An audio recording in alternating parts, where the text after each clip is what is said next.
आज हम पढ़ेंगे धारावाही वृत्ताकार लूप के केंद्र पर चुंबकीय क्षेत्र।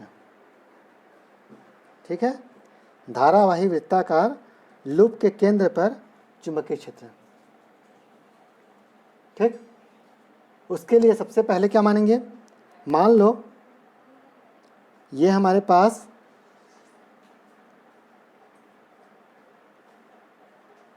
एक वृत्ताकार लूप है। क्या है ये? एक वृत्ताकार कुंडली का लूप है। इसमें धारा I प्रवाहित हो रही है। कितनी धारा प्रवाहित हो रही है? इसमें I धारा प्रवाहित हो रही है। इस वृत्ताकार लूप का केंद्र है O। इस वृत्ताकार लूप का केंद्र क्या है? O, और इसकी त्रिज्या है R। R इसकी त्रिज्या है। और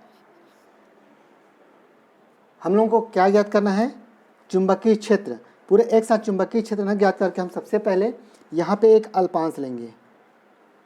क्या लेंगे? यहाँ पे एक अल्पांश AB। AB एक अल्पांश है जिसकी लंबाई है DL। AB एक अल्पांश लिए, यहाँ पे मोटा दिख रहा है, इसको अलग से मोटा क्यों? इसीलिए A से B तक का ये अल्पांश है जिसकी लंबाई कितनी है? DL है। और इसी के कारण बिंदु O पर तीव्रता, चुंबकीय क्षेत्र की तीव्रता पहले ज्ञात करना है। ठीक है, तो सबसे पहले लिखेंगे अपन लोग, माना कि एक वृत्ताकार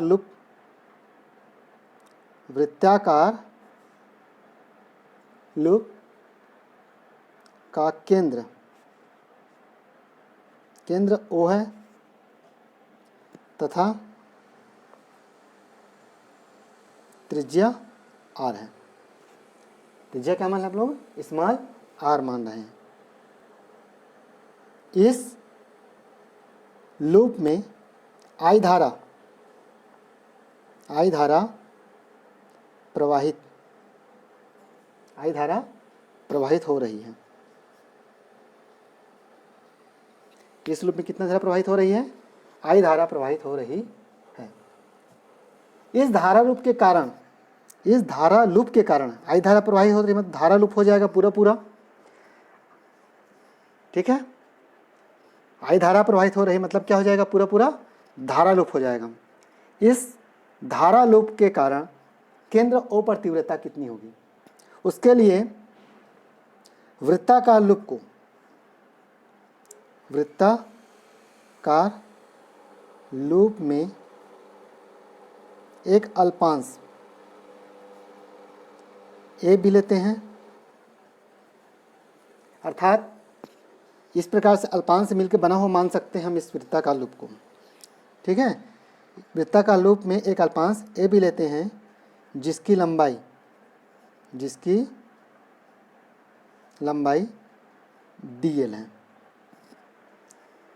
इस वृत्ताकार लूप के एक अल्पांश लिए हैं AB जिसकी लंबाई कितनी है? DL है। अब इस अल्पांश के कारण बिंदु O पर तीव्रता, अल्पांश DL के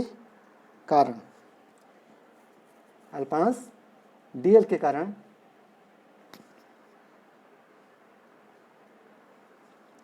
केंद्र O पर चुंबकीय क्षेत्र की तीव्रता, चुंबकीय क्षेत्र की तीव्रता ज्ञात करना है। DL कारण O पर चुंबकीय क्षेत्र की तीव्रता कितना होगा? इसके लिए हम किसका उपयोग करेंगे? बायो-सेवर्ट के नियम से। बायो-सेवर्ट के नियम से क्या हो जाएगा? बायो-सेवर्ट के नियम से जाएगा DL DB बराबर अल्पांश के कारण जो चुंबकीय क्षेत्र की तीव्रता हो कितना हो जाएगा? DB हो जाएगा। तो DB किसके बराबर हो जाएगा? μ0/4 पाई I DL sine theta upon R square. यह हो जाएगा समीकरण 1। परंतु साइन थीटा का मान है, यहाँ पे थीटा है, अल्पांश जो केंद्र ओ से जो कोण बना रहा है, स्पर्श रेखा कह सकते हैं इसको। यहाँ पे जो स्पर्श रेखा है वृत्त से, वह ओ से कितना कोण बनाएगा, 90 अंश। कितना बनाएगा, 90 अंश, अर्थात थीटा बराबर 90 अंश। थीटा बराबर कितना हो जाएगा, 90 अंश। जब थीटा बराबर 90 अंश होगा तो साइन 90 का मान कितना हो जाएगा, 1। साइन 90 का मान कितना हो जाएगा, 1 हो जाएगा। थीटा बराबर 90, यह साइन 90 बराबर कितना हो जाएगा, 1 हो जाएगा। उस कंडीशन में हमारा फार्मूला क्या हो जाएगा, डी बी बराबर μ0 upon 4 pi I D L upon R square. समीकरण 2। डी बी बराबर μ0 upon 4 pi I D L upon R square. यहाँ तक स्पष्ट हो गया। अब आगे बढ़ते हैं अपन लोग।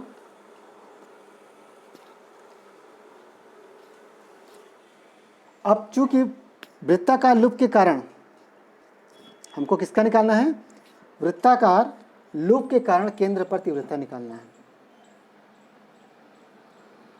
ठीक है, वृत्ताकार लूप के कारण केंद्र पर तीव्रता निकालना है। इसके लिए हम क्या मान सकते हैं, इसके लिए हम मान सकते हैं कि ये जो पूरी कुंडली है वो DL DL DL DL भाग से मिलकर बना हुआ है। किससे मिलकर बना हुआ है, पूरा DL DL ग्रुप में हम जोड़ दें सबको तो पूरा DL DL पूरा कुंडली DL अल्पांश के टुकड़ों को मिलाकर एक वृत्ताकार कुंडली बना हुआ मान सकते हैं। ठीक, तो उसके कारण पूरे चुंबकीय क्षेत्र की तीव्रता कितना होगा, अर्थात केंद्र O पर वृत्ताकार कुंडली या लूप, ठीक है, के कारण, यह लूप लेकिन ज़्यादा अच्छा एक ही लिए है, इसलिए वृत्ताकार लूप के कारण केंद्र पर तीव्रता, वृत्ताकार लूप के कारण केंद्र पर तीव्रता कितना हो जाएगा, तो उसके लिए हमको B मानना पड़ेगा। चुंबकीय क्षेत्र तीव्रता कितनी मान लो, B है, और B का हम क्या करेंगे, जो dB का मान है उसको समाकलन करेंगे। dB का क्या करेंगे अपन लोग, समाकलन। तो dB बराबर हो जाएगा, फिर यहाँ पे dB का मान कितना निकाले हैं, μ0 upon 4 pi I D L upon R square, I D L upon R square. चूँकि यहाँ पे I का मान परिवर्तनशील नहीं है, केवल DL बस चेंज होगा, R का मान भी त्रिज्या वही रहेगा, बाकी सब स्थिर हैं, इसलिए B बराबर लिखेंगे μ0 upon 4 pi I upon R square integration of DL, integration of DL। क्यों, चूँकि I एवं R ये क्या चीज़ है, नियत है। नियत है मतलब इसका मान परिवर्तन नहीं हो रहा, ठीक है, और इसका त्रिज्या हमको दिया हुआ है R, त्रिज्या कितना दिया हुआ है, R। तो यदि हम देखें यहाँ पे ये वृत्त, पूरा वृत्त है और त्रिज्या R है, जब DL DL DL सबको मिलाएंगे तो क्या मिलेगा हमको, यहाँ पे वृत्त की परिधि मिलेगी। क्या मिलेगी, वृत्त की परिधि, अर्थात हम कह सकते हैं इंटीग्रेशन DL, इंटीग्रेशन DL किसके बराबर हो जाएगा, वृत्त की परिधि के बराबर। किसके बराबर हो जाएगा ये, वृत्त के परिधि के बराबर। चूँकि त्रिज्या दिया हुआ है इसलिए DL बराबर, परिधि सूत्र क्या होता है, 2 पाई R, 2 पाई R होगा, ठीक है, 2 पाई R होगा परिधि का सूत्र। इसको हम लोग समाकलन अर्थात integration DL equal to 2 pi R का मान यहाँ पे रखेंगे। यहाँ पे हम किसका मान रखेंगे, इस DL का मान यहाँ से हम रख देंगे। तब क्या हो जाएगा, B बराबर हो जाएगा μ0 upon 4 pi into I upon R square. समाकरण डेल का मान कितना हो जाएगा 2 पाई आर, कितना हो जाएगा यहाँ पे 2 पाई आर। अब देखिए यहाँ पे ये पाई से कट जाएगा, 2 एक कम 2 दूना 4, एक आर भी कट जाएगा तो कितना हो जाएगा b बराबर μ0 अपान 2r। एक आर कटेगा यहाँ पे, आर का वर्ग है तो एक आर इस आर कट जाएगा तो आर कटेगा, एक आर बचेगा, इसलिए आई बटे आर होगा। पाई कट गया है, 2r बस बचेगा और आई बचेगा। ठीक, ये हो जाएगा एक लूप के लिए, इसको दे देते हैं समीकरण 3। क्या देंगे हम इसको, समीकरण 3 देंगे। ठीक, और μ0 आई अपान 2 पाई मिल गया हमको। यदि लूप में फेरों की संख्या, लूप में कितने फेरे हैं, n फेरा है, n फेरे कुंडली बनी है। लूप में केवल एक फेरा है तो लूप के स्थान पर n फेरों कुंडली के लिए, n फेरों की कुंडली के लिए, n फेरों कुंडली के लिए केंद्र पर चुंबकीय क्षेत्र तीव्रता कितना हो जाएगा, b बराबर μ0 into n into I upon 2r।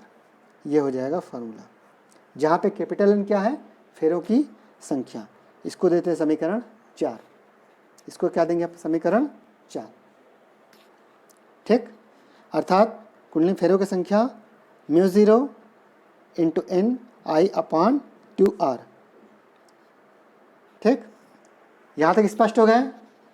यहाँ तक किसी कोई समस्या पूछ लीजिएगा। ठीक है, इसमें किसी कोई समस्या यहाँ तक तो पूछ लो।